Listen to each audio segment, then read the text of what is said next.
महायुतीत फोडाफोडीचं राजकारण, मित्र पक्षांचाच एकमेकांना दे धक्का, निवडणुकीची रणधुमाळी, पक्षप्रवेशाची लगबग. आगामी स्थानिक स्वराज्य संस्थांच्या निवडणुकांपूर्वीच राज्याचं राजकीय वातावरण चांगलंच ढवळून निघालंय. निवडणुकीचं मैदान मारण्यासाठी महायुती आणि महाविकास आघाडीनं कंबर कसली आहे. अशातच महायुतीतील मित्रपक्षांमध्येच इनकमिंग आणि आउटगोईंगचा जोर वाढलाय.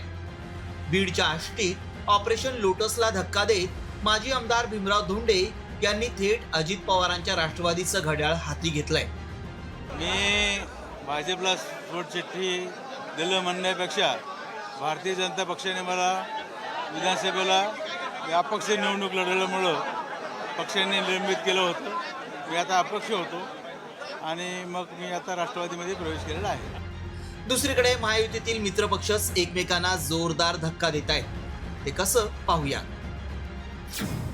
कल्याण डोंबिवलीत भाजपचा शिंदे सेनेला धक्का आहे. दीपेश म्हात्रेंसह माजी नगरसेवकांचा भाजपमध्ये पक्षप्रवेश झालाय.